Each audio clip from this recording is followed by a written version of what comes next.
Hello बच्चों, welcome to Gautam online classes. मैं हूं गौतम सर और हम पढ़ने जा रहे हैं ऑर्गेनिक केमिस्ट्री का पहला चैप्टर कार्बनिक यौगिकों का वर्गीकरण एवं नामकरण। अब आप एक बात समझ लीजिए कि बिना नामकरण के कुछ भी नहीं हो सकता है।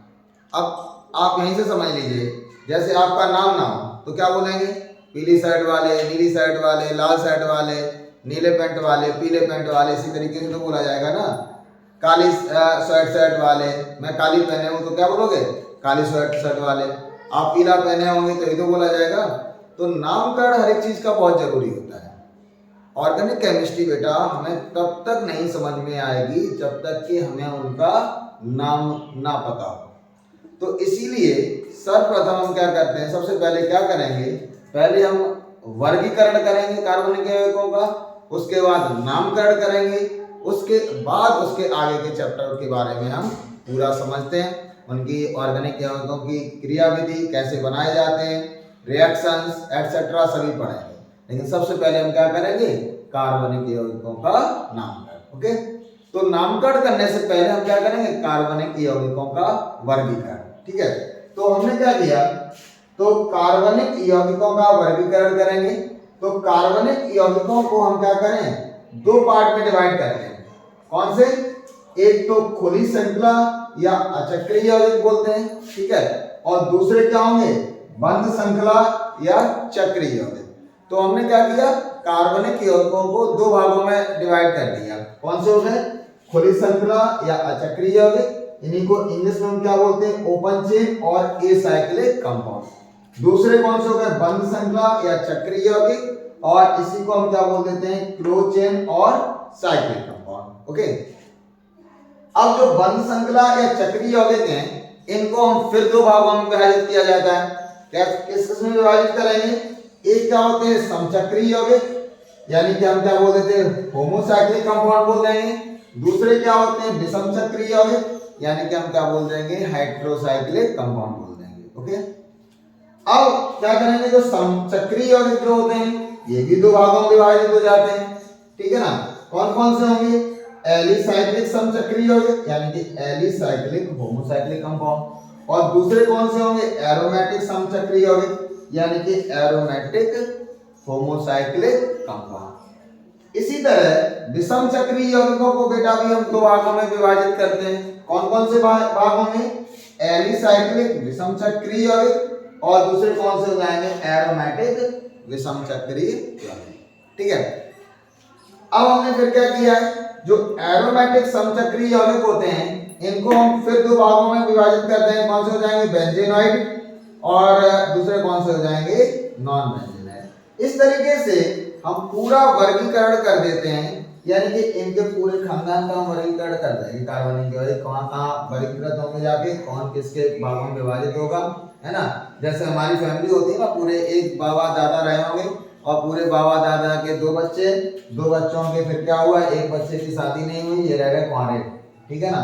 अब इनकी शादी हो गई थी, इनकी शादी हो गई तो हमने क्या किया? इनके दो बच्चे हो गए। दो बच्चों में फिर बेटा ये कुंवारे रह गए, इनके क्या हो गए? दो बच्चे। ठीक है ना। ऐसे इनको हम क्या करेंगे? इनके भी हो गए दो बच्चे। अब इनके आगे की बेटा किसी की कोई शादी नहीं है रही है, ये कैसे रह गए? कुंवारे। ठीक है ना। और यहीं पे क्या हो गई? दुनिया खत्म। यहीं तक दुनिया थी हमारी, दुनिया खत्म हो गई। तो अब हम वन बाई वन बेटा सबके पूरे खानदान की स्टडी करेंगे। अभी तो हमने बता दिया कि कौन कौन था, क्या क्या था, इन सब के बारे में अब हम बताते हैं आपको। तो पहली बात करें किसकी? खुली श्रृंखला या अचक्रीय यौगिक की बात करें। खुली श्रृंखला का मतलब क्या होता है ना? सब जानते हैं खुली श्रृंखला का मतलब, यानी कि पहली बात तो बता दें, हम कार्बनिक यौगिक पढ़ रहे हैं तो इसका मतलब आपको समझ में आना चाहिए कि ऐसे यौगिक जो किससे बने हो? कार्बन से बने। कार्बनिक यौगिक हम तभी तो बोलेंगे जब क्या होगा? यौगिक किससे बने हो? कार्बन से बने हो। तो खुली श्रृंखला या अचक्रीय यौगिक की बात करें तो खुली श्रृंखला कब होगी? कैसे बताएंगे? कार्बन परमाणुओं को इस तरीके से व्यवस्थित किया जाए कि उनके जो किनारे हैं वो आपस में ना जुड़ रहे हों, तो हम क्या बोल देंगे? उनको खुली श्रृंखला या अचक्रीय यौगिक बोल देंगे। जैसे मैंने क्या किया? मैंने खुली श्रृंखला या अचक्रीय यौगिक की बात करें तो तो बेटा हमने यहाँ एग्जांपल ले लिया, जैसे मैंने ले लिया क्या CH3 CH3 खुली श्रृंखला है। मैंने क्या किया CH3 CH2 CH3 क्या हो गई खुली श्रृंखला हो गई है ना। CH3 CH2 CH2OH ये क्या हो गई खुली श्रृंखला हो गई है ना। कोई भी कंपाउंड यौगिक ले लिया मैंने CH3 CH3 CH2 CH2OH ये सब क्या है खुली श्रृंखला ही तो है। मतलब हमने क्या किया कार्बन जो थे ना उनके किनारों को नहीं जोड़ा। जब किनारे नहीं जुड़ते हैं दोनों के तो क्या बन जाएंगे खुली श्रृंखला वाले हो जाएंगे और इन्हीं को हम क्या बोल देते हैं एलिफेटिक भी बोलते हैं। यही कौन से हो गए एलिफेटिक यौगिक हो गए हमारे। ओके अब आ जाओ बंद श्रृंखला। तो कौन सी बात नहीं हो गई, आप लोग गोला बनाते हो ना, गोला बना के खड़े हो गए, गोला बना के खड़े हो गए, एक एक तो सबका हाथ पकड़ लिया तो पूरे सभी गोला बना के खड़े हुए हैं तो कैसा हो जाएगा बंद श्रृंखला हो गई कि नहीं हो गई पूरा। ठीक है, यानी कि कार्बन परमाणुओं को हम इस तरीके से व्यवस्थित करें कि कार्बन का एक किनारा और दूसरा किनारा कैसा हो आपस में जुड़ा हो। ठीक है ना, जैसे मैंने क्या ले लिया इसका उदाहरण, चलो इसके उदाहरण की बात करें। इसका उदाहरण क्या ले लेंगे, इसका मैंने क्या किया बेटा ये ले लिया कार्बन और ये कार्बन और ये कार्बन। अब दो कार्बन की तो बंद श्रृंखला नहीं हो सकती है तो कंफर्म बात हो गई। तो अगर हमें बंद श्रृंखला चाहिए तो कार्बन हमें क्या दो से ज्यादा चाहिए होगा। तो बेटा हमने क्या कर दिया ये। अब आपको एक बात और पता है कार्बन की संयोजकता कितनी होती है 4। कार्बन कितने बंद बना सकता है 4 बना सकता है ना। तो बेटा दो यहाँ पे क्या लगे होंगे हाइड्रोजन, ये 2 हाइड्रोजन ये और 2 हाइड्रोजन ये। ठीक है, ऐसे भी हम लिख सकते हैं। तो ये कैसा हो गया चक्रीय यौगिक हो गया कि नहीं हो गया। ये बना दिया, ये ले लो CH2 ये 4 कार्बन का बेटा चक्रीय यौगिक हो गया, ये 4 कार्बन का चक्रीय यौगिक हो गया। ठीक है, अब हमने क्या किया ये भी हो गया चक्रीय यौगिक। चलिए और चक्रीय यौगिक ले लेते हैं, जरूरी थोड़ी ना है कि हम सिंगल बॉन्ड वाले बनाए एकल बंध वाले बनाए। तो हमने क्या किया बेटा ये बना दिया बेंजीन, ये भी तो है। यहाँ एक हाइड्रोजन, यहाँ एक हाइड्रोजन, यहाँ एक हाइड्रोजन, यहाँ एक हाइड्रोजन, यहाँ एक हाइड्रोजन और यहाँ एक हाइड्रोजन है ना। ये क्या था बेंजीन का C6H6। अभी हम नामकरण की बात कर रहे हैं, अभी हम वर्गीकरण की बात कर रहे हैं तो नामकरण के चक्कर मत पड़ना। अभी नामकरण तो हम आगे करेंगे चल के, केवल वर्गीकरण समझ लीजिएगा। वर्गीकरण समझ में आएगा तो नामकरण तो ऑटोमेटिकली, अभी तो हम नामकरण की बात ही नहीं कर रहे हैं। तो ये क्या हो गया हमारा बेंजीन। तो बेंजीन देख रहे हैं ना, तो कैसा हम बात कर रहे हैं, हम केवल आपको बताना चाह रहे हैं चक्री और अचक्री बात समझे केवल। तो कैसा हो गया चक्री हो गया कि नहीं हो गया। ठीक है ना। अब अभी तक मैंने क्या किया इस सभी चक्र में केवल कार्बन ले रहे थे, चलो कुछ और भी बना दे रहे हैं। चलिए हमने ये ले लिया CH2 और ये ऑक्सीजन मैंने बेटा इसमें बीच में डाल दी, ये भी तो चक्री है भाई। जरूरी थोड़ी ना है चक्र आपने गोला बनाना शुरू किया कि सब लड़कों का ही गोला बनाओ। आपने क्या किया गोले में लड़की भी खड़ी कर ली, 10 लड़के खड़े हुए हैं, 2 लड़कियां खड़ी हैं, 1 लड़की खड़ी हुई है, तब भी तो बेटा गोला बनेगा जाके, तब भी तो चक्र बना जा करके। तो ये क्या हो गए बंद श्रृंखला वाले हो गए, या फिर हम क्या बोल देते हैं इनको चक्रीय यौगिक बोल देते हैं। बात समझ में आ रही है ना। ठीक है, तो हमें लग रहा है यहाँ तक आपको बात समझ में आ रही होगी। अब चलो इसके आगे हम बढ़ते हैं। हमने क्या किया ये बंद श्रृंखला वाले यौगिक थे, ये किसमें हमने विभाजित कर दिए थे 2 भागों में विभाजित कर दिए थे। एक हमने क्या दिया था समचक्री यौगिक बोला था और दूसरा क्या बोला था विषमचक्री है ना। ये कैसे रह गए तुम्हारे, और ये कैसे हुए थे इनकी शादी हो गई, इनके 2 बच्चे हो गए, 2 बच्चों का नाम क्या रख दिया हमने, एक का समचक्री यौगिक रख दिया और दूसरे का नाम क्या रख दिया विषमचक्री यौगिक। ठीक है ना। अब समचक्री यौगिक और विषमचक्री यौगिक की बात करेंगे तो समचक्री नाम से ही समझ में आ रहा है, सम मींस कैसा होता है एक जैसा, यानी कि जो आप चक्र बना रहे थे वो चक्र में सभी परमाणु कैसे होने चाहिए एक जैसे होने चाहिए, तो समचक्री बोल देंगे। और अगर चक्र के अंदर का एक भी परमाणु अलग हो गया तो क्या बोल देंगे विषमचक्री हो जाएगा कि नहीं हो जाएगा। लेकिन हमें एक बात ध्यान रखनी होगी, क्या ध्यान रखनी होगी, हम किसके यौगिक पढ़ रहे थे कार्बन के यौगिक पढ़ रहे थे, कार्बनिक यौगिक पढ़ रहे हैं। तो इसलिए हम समचक्री की डेफिनेशन क्या बता देते हैं, जब क्या हो जो रिंग ले रहे हैं, रिंग के अंदर के जितने भी परमाणु होते हैं सब क्या हो, कार्बन। रिंग के अंदर की बात कर रहा हूँ, रिंग के बाहर कुछ भी हो बना रहने दो, हमें कोई दिक्कत नहीं है, ठीक है ना। तो रिंग के अंदर के सभी परमाणु कैसे होंगे, कार्बन होंगे, तो हम क्या बोल देते हैं उसे, समचक्री बोल देते हैं, ठीक है ना। तो when all the atom of ring are carbon, यानी कि सभी जो परमाणु हैं रिंग के अंदर वाले क्या हुए, कार्बन होंगे, तो हम उसको क्या बोल देंगे, समचक्री बोलते हैं। कहने का मतलब जैसे मैंने उदाहरण ले लिया यहाँ पे, क्या उदाहरण लेंगे बेटा, चलो इसका उदाहरण लेने हम लोग, उदाहरण चलो ले लेते हैं। इसका कौन सा उदाहरण हो जाएगा हमारे पास, तो चलिए इसका उदाहरण देखें समचक्री का। जैसे मैंने यहाँ पे कौन सा लिया था अभी, ये ले लें, कार्बन CH2, ये लिया CH2, ये CH2। देखो रिंग के अंदर के सभी परमाणु कैसे हो गए, कार्बन हो गए, ठीक है ना। तो कैसा हो गया, समचक्री हो गया। अगर हमने क्या ले लिया, CH2 CH2 CH2 CH2, देखो रिंग के अंदर के सभी कार्बन कैसे हैं, सभी रिंग के अंदर बेटा कार्बन है, बाहर हाइड्रोजन है, बने रहने दो, हमें क्या लेना देना है बाहर, हमें तो अंदर की बात कर रहे थे ना, ठीक है। ये भी आपका समचक्री हो गया। अगर हम ये बोलते हैं CH और ये CH2 और ये मैंने क्या कर दिया CH और ये CH2, कार्बन के बेटा 4 ही बंध बना सकते हैं, इसलिए मैंने CH यहाँ पे लिया। तो ये भी क्या हो गया बेटा, समचक्री हो गया कि नहीं, क्योंकि रिंग के अंदर के सभी परमाणु क्या है, कार्बन है, बाहर हाइड्रोजन है, तो ये समचक्री हो गया। अगर हमने क्या लिया, इस बेंजीन को ले लेते हैं, ये बेंजीन अभी मैंने बनाई थी, ये बेंजीन ले लो, ये बेंजीन थी, ये देखो बेंजीन। तो रिंग के अंदर के सभी परमाणु क्या हैं, कार्बन ही तो हैं, देखो रिंग के अंदर के सभी परमाणु क्या हैं, कार्बन। तो ये भी कैसा हो गया हमारा, समचक्री हो गया जाकर के, ठीक है। और उदाहरण ले लेते हैं, हमने ये ले लिया, इसके अदर देन हम क्या ले लें, जैसे मैंने क्या कर दिया, ये कर दिया OH और यहाँ कार्बन, यहाँ कार्बन, यहाँ कार्बन, यहाँ कार्बन, यहाँ कार्बन, ये कार्बन, ये कार्बन, और मैंने वही बेंजीन थी उसी को बना दिया, बस मैंने क्या किया उस पे OH। अब ध्यान रखना एक बार कि कार्बन की संयोजकता कितनी होती है 4, हाइड्रोजन की कितनी होती है 1 और ऑक्सीजन की कितनी होती है 2, ठीक है। तो इसलिए अगर हम यहाँ पे बात करें तो ऑक्सीजन हाइड्रोजन क्या, एक बॉन्ड ऑक्सीजन यहाँ बना लिया, एक यहाँ बना लिया, 2 बना लिए थे ना, ठीक है ना। अगर हम इस यौगिक की बात करें तो कैसा होगा, ये समचक्री होगा, है ना। क्यों होगा समचक्री, क्योंकि रिंग के अंदर के सभी परमाणु कैसे हैं, कार्बन है। बाहर की बात करें तो बाहर बने रहे तो ऑक्सीजन हाइड्रोजन जो भी है वो तो बाहर के हैं ना, तो ये कैसा हो गया, समचक्री यौगिक हो गया, ठीक है ना। तो हम इसको भी समचक्री बोल देंगे।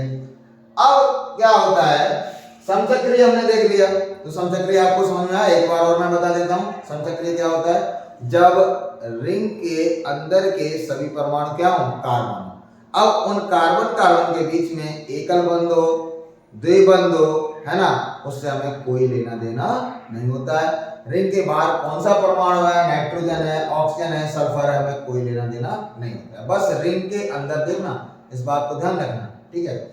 तो हमें समझ में आ गए कौन से समचक्री यौगिक समझ में आ गए। तो चलो हम विषमचक्री यौगिक और देख लेते हैं, ठीक है ना। इतना आप सभी लोग नोट कर लेंगे, तो हम यहाँ पे क्या देख लेंगे, विषमचक्री यौगिक, इसको नोट कर लीजिएगा। और इसके बाद हम देखेंगे कौन से विषमचक्री यौगिक देखेंगे। विषमचक्री हमारे पास कौन से होंगे यौगिक, विषमचक्री देखेंगे। विषमचक्री की बात समझो, विषमचक्री क्या होता है, जब रिंग के अंदर कम से कम एक परमाणु कैसा हो, अलग, डिफरेंट, कम से कम, एक से ज्यादा होते तो कोई दिक्कत ही नहीं, लेकिन रिंग के अंदर का कम से कम एक परमाणु कार्बन के अदर देन कोई होना चाहिए, कार्बन के अलावा होना चाहिए, तो हम क्या बोल देंगे उसको, विषमचक्री यौगिक बोल देंगे, ठीक है ना। तो विषमचक्री यौगिक का हम उदाहरण ले लेते हैं। यहाँ पे हमने क्या किया, लिख दिया विषमचक्री यौगिक, है ना, क्योंकि अलग से हम लिख देंगे, डेफिनेशन भी आप लोग याद रखोगे, ठीक है।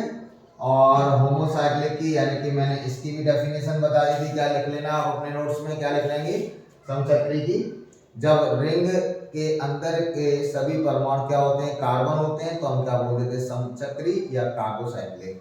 विषमचक्री की हम परिभाषा क्या लिखेंगे, डेफिनेशन क्या लिखेंगे, जब रिंग के अंदर का कम से कम एक परमाणु क्या हो, डिफरेंट हो या अलग हो, तो हम उसको क्या बोल देते हैं, विषमचक्री।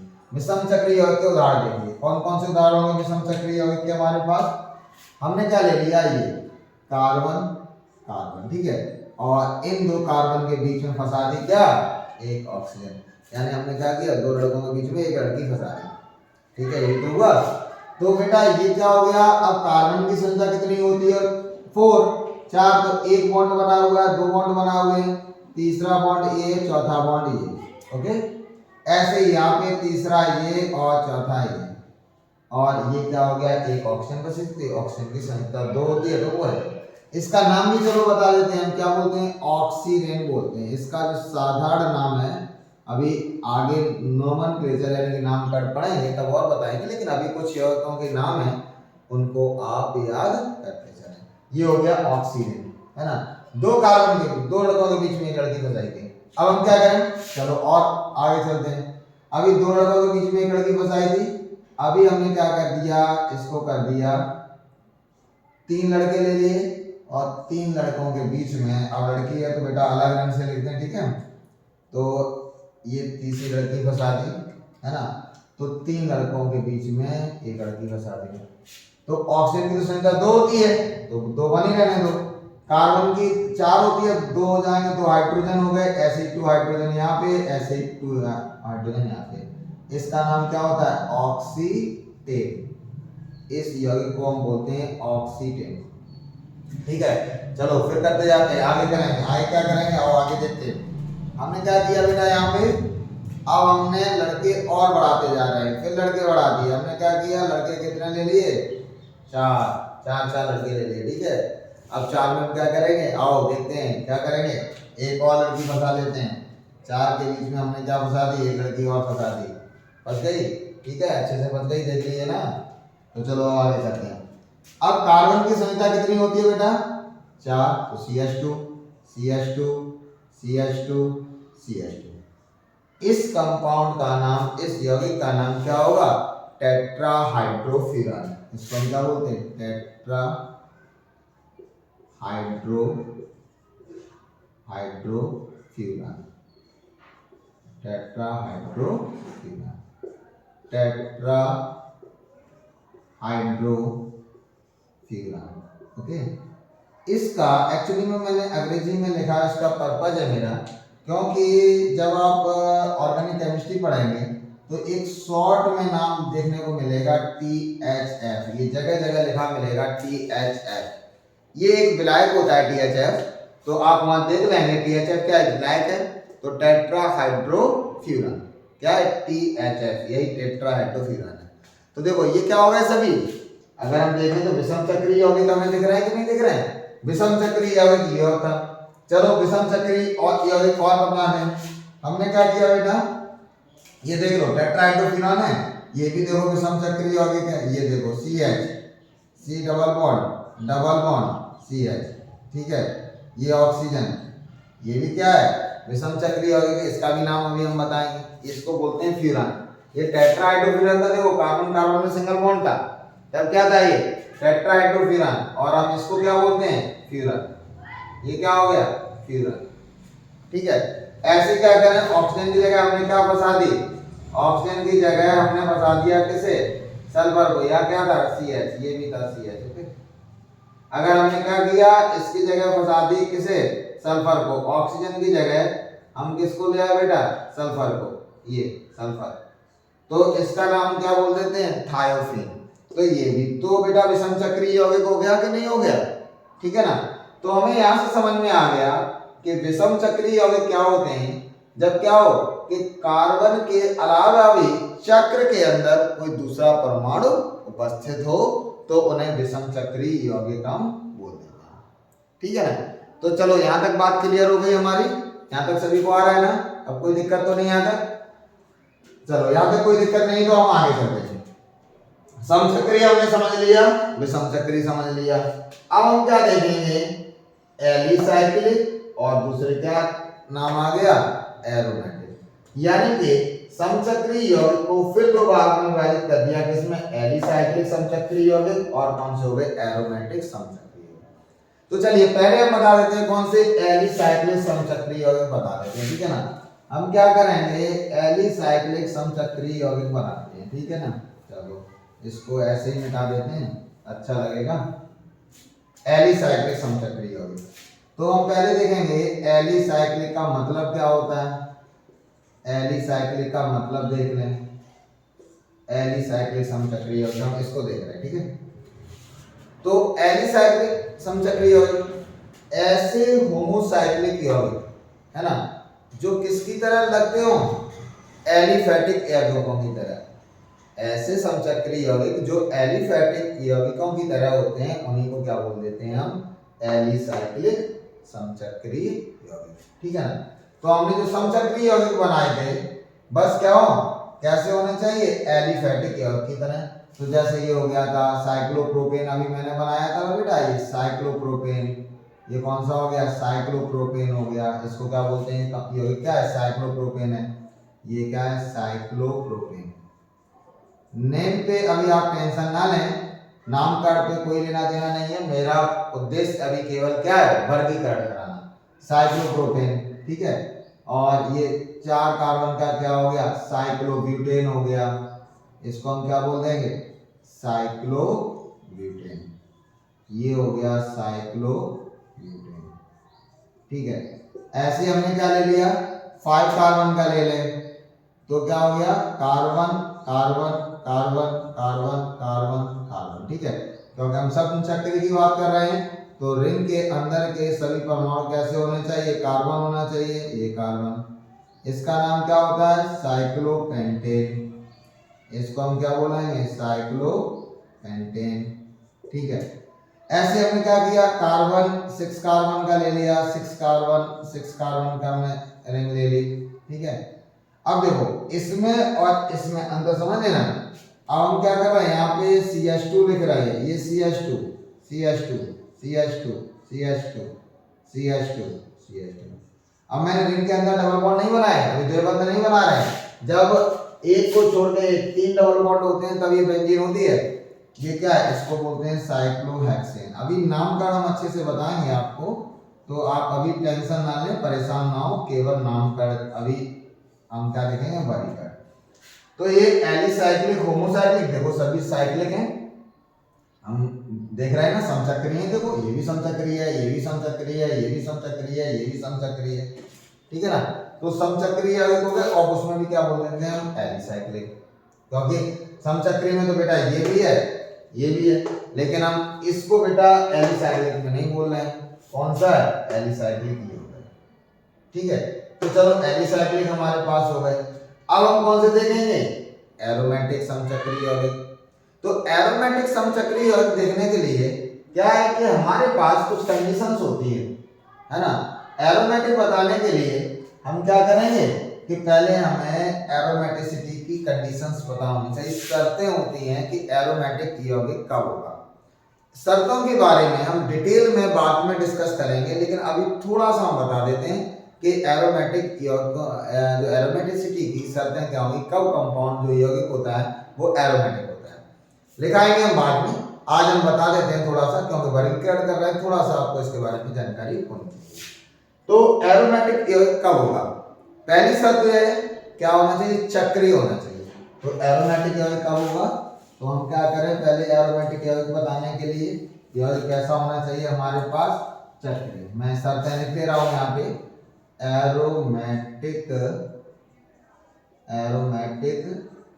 और हम क्या बोल रहे हैं, समचक्रीय यौगिक, एरोमेटिक समचक्रीय यौगिक, ठीक है। तो इसकी शर्तें हम देख लें कब होगा।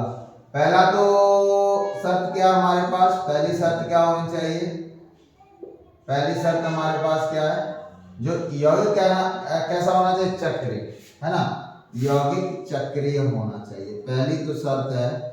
क्योंकि अचक्रीय यौगिक के लिए ये बेटा हम बोल ही नहीं सकते हैं, तो यौगिक चक्रीय होना चाहिए, ठीक है ना।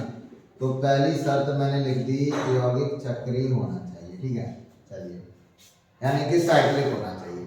दूसरी शर्त क्या है, दूसरी शर्त देख लो, ये भी काम की है। दूसरी शर्त कैसा होना चाहिए, यौगिक के अंदर संयुग्मन होना चाहिए, संयुग्मन, है ना। संयुग्मन क्या होता है ये भी बाद में बताएंगे, तो अभी आप परेशान हो। जब हम जनरल ऑर्गेनिक केमिस्ट्री पढ़ाएंगे जीओसी, उसमें संयुग्मन को अच्छे से डिटेल में बताएंगे, तो अभी आप परेशान ना हो, ठीक है। तो यौगिक में संयुग्मन होना चाहिए, यौगिक में संयुग्मन होना चाहिए, ठीक है, संयुग्मन होना चाहिए, ओके। तीसरी शर्त जो बहुत ही ज्यादा इंपॉर्टेंट है, बहुत ही ज्यादा, है ना, ज्यादा से ज्यादा, क्योंकि उसके बिना काम नहीं चलेगा। यौगिक जो है वो किसका नियम का पालन करता हो, हक्कल से, हक्कल के नियम का पालन करता हो। तो यौगिक हक्कल के नियम का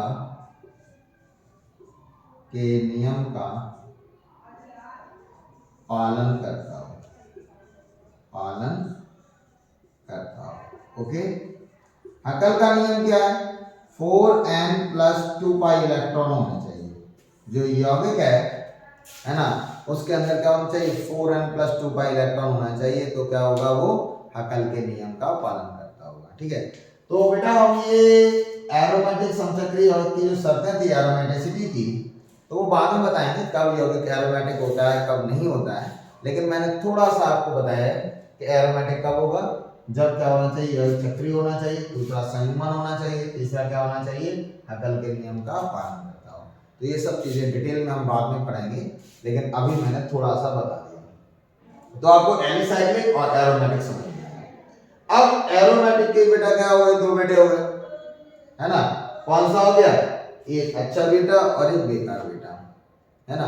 कौन सा, एक अच्छा और एक बेकार, यानी कि एक बेंजीनॉइड और दूसरा कौन सा हो गया, नॉन बेंजीनॉइड, है ना। यानी कि एक लायक हो गया, दूसरा कौन सा हो गया, नालायक। तो पहले देख ले लायक को, बेंजीनॉइड को देख लें। तो बेंजीनॉइड में हम क्या देखेंगे, पहले चलिए पहले हम किसको देख लेते हैं, बेंजीनॉइड, ओके। पहले हम देखेंगे बेंजीनॉइड को देख लेंगे। बेंजीनॉइड का मतलब क्या है, बेंजीनॉइड का मतलब क्या बोलेंगे कि कम से कम जो यौगिक ले रहे हैं उसमें क्या हो, एक बेंजीन रिंग होनी चाहिए। बेंजीनॉइड कब बोलते हैं हम, बेंजीनॉइड हम कब बोलेंगे, बेंजीनॉइड बेटा हम बोलते हैं जब क्या हो, कम से कम यौगिक के अंदर एक बेंजीन रिंग होनी चाहिए। कौन सी वाली रिंग, ये C6H6। कम से कम जो यौगिक ले रहे हैं उसके अंदर क्या हो, एक बेंजीन रिंग, ठीक है ना। तो एक बेंजीन रिंग की बात कर रहे हैं, तो एक बेंजीन रिंग तो यही हो गई ना, ये बेंजीन रिंग कम से कम है, ज्यादा है तो हमारे लिए कोई प्रॉब्लम नहीं है। हमने क्या किया बेटा, एक बेंजीन रिंग बना दी, ये बेंजीन रिंग इसको बोल देते हैं ये, है ना, C6। इसका जो अणुसूत्र होता है वो क्या होता है, C6H6 बेंजीन। इसका नाम क्या है, बेंजीन। ये कौन है, बेंजीन। ये कौन है हमारे पास, बेंजीन, C6H6, ठीक है ना। तो हमने क्या ले लिया, एक हमारे पास हो गई बेंजीन, ठीक है। दूसरा देखो, दूसरा हम देखें, हमने क्या किया, बोला अभी कम से कम एक बेंजीन रिंग होना चाहिए, ज्यादा है तो और अच्छी बात है। मैंने अभी एक बेंजीन रिंग ली थी, अब क्या करेंगे, चलो दूसरा यौगिक ले लें। हमने क्या किया, ये ले लिया C, carbon carbon carbon carbon carbon और ये लिया कार्बन, ठीक है। एक और हम रिंग ले रहे हैं, ठीक है, ये रिंग ले लिए, ये कार्बन की। और बेटा मैंने क्या कह दिए, ये ऑल्टरनेट पोजीशन पे डबल बॉन्ड लगा दिए थे, देन हाइड्रोजन, है ना। कार्बन की संयोजकता का ध्यान रखना और हाइड्रोजन लगा देना। जहाँ कार्बन के दो बंध दिख रहे हो वहाँ दो हाइड्रोजन, कार्बन के अगर 3 बॉन्ड दिख रहे हैं तो एक हाइड्रोजन, और जहाँ कार्बन के पहले से ही 4 बॉन्ड है वहाँ हाइड्रोजन नहीं लगाएंगे। जैसे कि ये वाला कार्बन देखो 1 2 3 4 4 बंध ऑलरेडी है, यहाँ पे क्या हो, हाइड्रोजन नहीं होगी। इस यौगिक का जो नाम होता है क्या होता है, नैफ्थेलिन बोलते हैं इसको, क्या बोलेंगे, नैफ्थेलिन।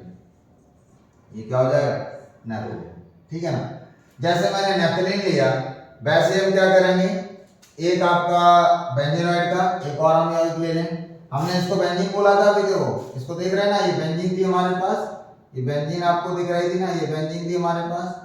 हमने क्या किया, इसमें ही मैंने ये लिया, ये कार्बन ये कार्बन ये कार्बन ये कार्बन ये कार्बन, और मैंने एक रिंग और ले ली, ये ले लिया बेटा, ये ले लिया और ये कार्बन, ठीक है ना, ये।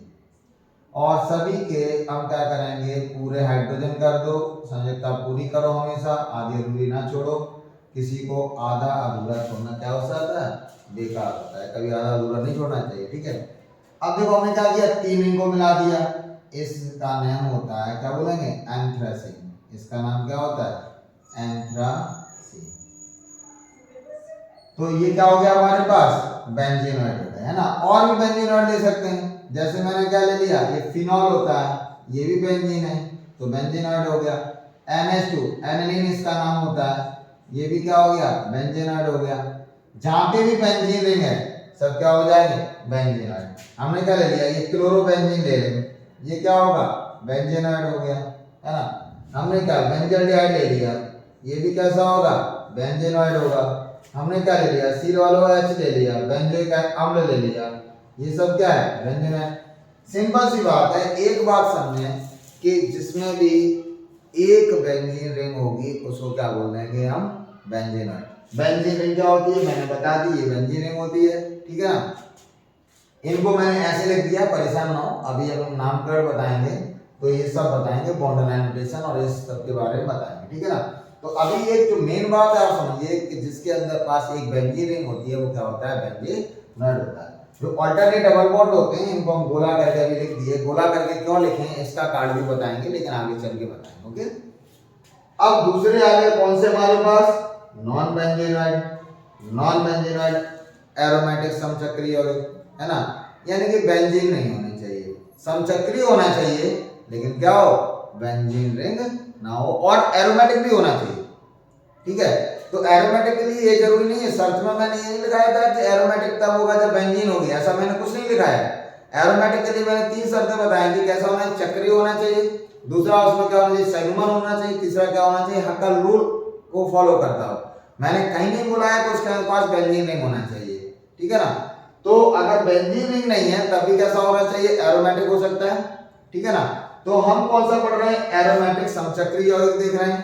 तो एरोमेटिक समचक्रीय यौगिक में हम लोग कुछ उदाहरण देखेंगे, ये आप नोट कर लीजिएगा, ठीक है ना, अच्छे से इनको लिख लें आप नोट्स में, इसको प्रॉपर्ली बना लें, ठीक है।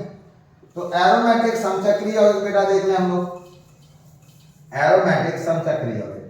तो एरोमेटिक समचक्रीय यौगिक में कौन से होंगे हमारे पास, एरोमेटिक समचक्रीय यौगिक, ठीक है, समचक्रीय। एरोमेटिक समचक्रीय में हमारे पास कौन से देख रहे हैं, नॉन बेंजीनोइड, है ना। कौन से वाले देख रहे हैं हम, नॉन बेंजीनोइड। नॉन बेंजीनोइड को हमने बता दिए, तो नॉन बेंजीनोइड को देख लो। तो मैं देखो 2 यौगिक बताने जा रहा हूँ, पहला नहीं डेट में पढ़ेंगे इसको। देखो मैं कुछ ये बना रहा हूँ, ये लिया कार्बन और ये कार्बन और मैंने ये कार्बन और ये कार्बन, मैं जैसे बना रहा हूँ वैसे आप देखते जाएं, नहीं तो उल्टा सीधा बाद में बनाएंगे, ठीक है। ये मैंने यहाँ 2 बंद कर दिया, यहाँ 2 बंद कर दिया और मैंने क्या कर दिया, यहाँ पे 2 बंद कर दिया। अब देखो यहाँ पे क्या होगा, एक हाइड्रोजन होगा, 4 बंद हो गए, इसके भी एक हाइड्रोजन 4 बंद, इसके भी एक हाइड्रोजन 4 बंद, इस पे भी एक हाइड्रोजन 4 बंद हो गए, ये भी, ठीक है। इस कार्बन के पास यहाँ ऑक्सीजन होता है, तो बेटा यहाँ पे हाइड्रोजन नहीं होगा, ठीक है। और यहाँ पे क्या लगा होता है, OH। इस यौगिक को बोलते हैं ट्रोपोलोन, इसका नाम क्या है, ट्रोपोलोन, ट्रोपोलोन। तो ये कैसा होता है, फ्लेवर। मैंने कहीं इसमें आपको बेंजीन रिंग दिख रही है, बेंजीन रिंग में कितने होते हैं, 6 कार्बन होते हैं, इसमें कितने हैं, 1 2 3 4 5 6 7।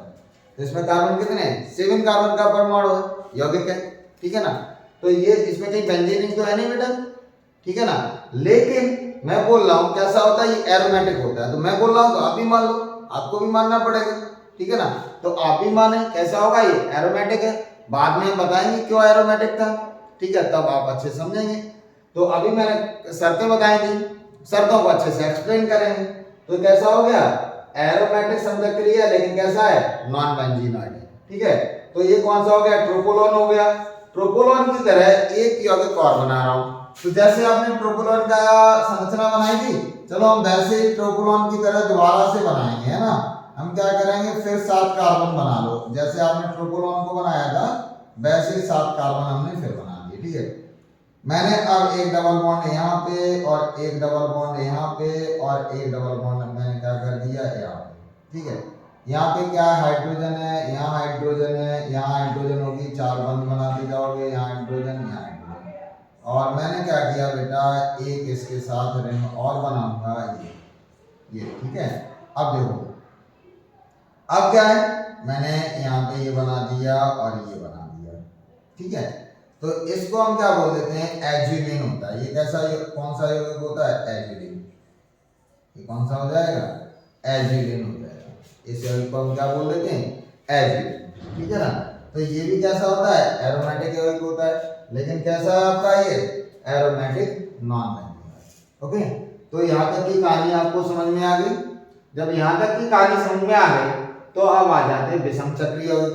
तो विषम चक्रीय यौगिकों की कहानी तो मैंने आपको पहले ही बता दी थी, कौन कौन से होते हैं विषम चक्रीय यौगिक। जब रिंग के अंदर कम से कम एक कोई दूसरा परमाणु हो तो हमने बोल दिया था विषम चक्रीय। अब विषम चक्रीय को भी हमने दो पार्ट में डिवाइड किया था, एक एलिसाइक्लिक विषम चक्रीय थे और दूसरे कौन से थे, एरोमेटिक विषम चक्रीय।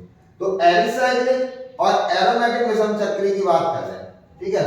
तो चलिए हम यहाँ पे बताते हैं। यहाँ देखिए एलिसाइक्लिक विषम चक्रीय हमारे पास कौन से थे। एलिसाइक्लिक विषम चक्रीय देखिए, एलिसाइक्लिक विषम चक्रीय, तो दैट मींस ये एरोमेटिक नहीं होंगे। तो एलिसाइक्लिक विषम चक्रीय में पहला उदाहरण देखें तो मैंने ये बनाया था आपको, ये CH2 ऑक्सीजन है ना, इसको मैंने बोला था ऑक्सीरेन। ये कौन सा था, ऑक्सीरेन, ये ऑक्सीरेन था, ठीक है। फिर मैंने बोला था कि अभी दो लड़के और एक लड़की थी, मैंने क्या किया, तीन लड़के ले लिए, तीन लड़के लिए बेटा, और तीन लड़के के बीच में एक ऑक्सीजन फंसा दी, इसको बोल दिया था ऑक्सीटेन। इसका नाम क्या होता है, ऑक्सीटेन, ऑक्सीरेन, ऑक्सीटेन। और तीसरा जो होगा वो कौन सा हो जाएगा आपका, मैंने बोला था चार लड़के लेंगे, चार लड़के ले लिए बेटा, अच्छा ठीक है, चार ले लिए, चार में एक ऑक्सीजन बना दिए, है ना। इसका नेम मैंने बताया था टेट्राहाइड्रोफ्यूरन, टेट्राहाइड्रोफ्यूरन, टेट्राहाइड्रोफ्यूरन, है ना। इसी को मैंने बोला था क्या बोल देते हैं, THF, एक विनाइल होता है ना।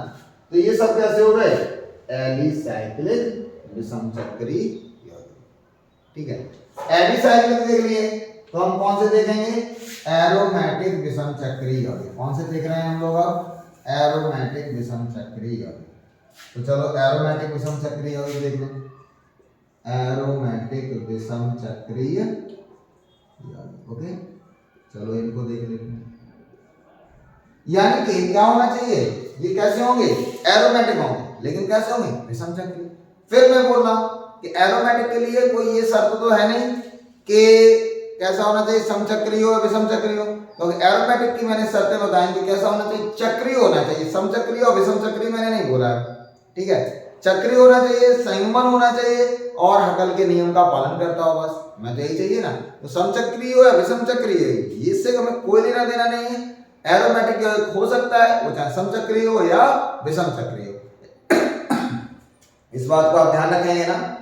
तो चलिए एरोमेटिक विषम चक्रीय के उदाहरण देख लें। अब हमने क्या किया, हमारे पास देखो वो क्या था, टेट्राहाइड्रोफ्यूरॉन था ना। तो टेट्राहाइड्रोफ्यूरॉन का ही हम एक भाई और लिया है ना। टेट्राहाइड्रोफ्यूरॉन में हमने क्या कर दिया, ये चार लड़के थे बेटा, चार लड़के में हमने एक लड़की को फंसाया था, ठीक है। अब फंसा दिया मैंने, ये लड़की फंसी हुई है नीली वाली, ठीक है।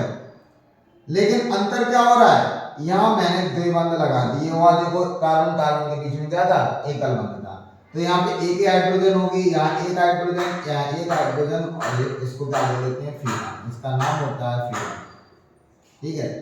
अब मैंने क्या किया, चार लड़के फिर ले लिए, चार लड़के फिर ले लो, बार बार चार लड़के भाई, एक बार और चार लड़के ले लिए। अब मैंने लड़की नहीं फंसाई चार लड़कों के बीच में, चक्कर बनाना था। हम क्या ले आए, हमने कहा कुछ नया एक्सपेरिमेंट किया, चार लड़कों के बीच में क्या ले आए, देखो कौन सा, लाल रंग का कुत्ता, डॉगी ले आए, लाल रंग का, ठीक है, सही है। तो चार लड़कों के बीच में एक लाल रंग का डॉगी ले आए और डबल बॉन्ड बेटा थे, डबल बॉन्ड बने रहने दो। कार्बन पे एक हाइड्रोजन होगी, संयुक्ता पूरी, और इसका नाम होता है थायोफीन। इसको हम क्या बोल देते हैं? थायोफीन। ठीक है, जब भी सल्फर आती है थायो टर्म यूज होता है। ठीक है, अब इसके बाद हमने और क्या लिया यौगिक, और देखिए, और नेक्स्ट यौगिक लेते हैं carbon carbon carbon carbon carbon carbon. ये क्या पढ़ा था आपने? बेंजीन पढ़ा था। अब मैंने कार्बन की जगह क्या रख दी यहाँ पे? नाइट्रोजन रख दी। ये नाइट्रोजन देखो, नाइट्रोजन है। ठीक है ना, जब नाइट्रोजन रख देंगे तो इस यौगिक का नाम कुछ बदल जाता है, इसको हम बोल देते हैं पिरिडीन। बहुत काम का है, पूरे ऑर्गेनिक में तुम्हें जरूरत पड़ती रहेगी। इसका नाम क्या होता है? पिरिडीन। इसको हम बोलेंगे पिरिडीन। बहुत काम का यौगिक बेटा, है ना। इसका अगर हम अणुसूत्र की बात करें तो कैसे लिख सकते हैं? C5H5N। बहुत काम का पिरिडीन है। ठीक है ना, तो हल्के मत लेना पिरिडीन को। पिरिडीन हम जगह जगह इसको यूज करेंगे। C5H5N नाम भी याद देख लो, तो मैंने संरचना बता दी है, तो फ्यूचर के लिए संरचना को याद रखें। पिरिडीन हो गया। ठीक है, एक इससे मिलता जुलता एक और यौगिक देखने चलो हम लोग। हमने क्या लिया बेटा? ये ले लिया C कार्बन, 4 लड़के, फिर 4 लड़के, और 4 लड़कों के बीच में एक लड़की, और ये, और नाइट्रोजन पे मैंने लगा दिया हाइड्रोजन। ठीक है, अब इसकी संयुक्ता पूरी कर दो, CH संयुक्ता पूरी। इस यौगिक को हम बोल देते हैं पिरोल। ये क्या होता है? पिरोल। इसको हम बोल देते हैं पिरोल। ठीक है, इसको हम बोल देते हैं पिरोल।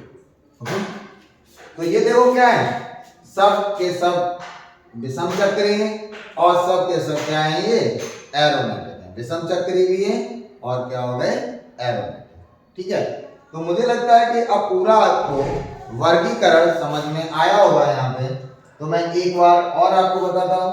कार्बनिक यौगिक के दो बच्चे हुए, कौन से? खुली श्रृंखला या अचक्रीय यौगिक, दूसरे कौन से थे? बंद श्रृंखला या चक्रीय यौगिक।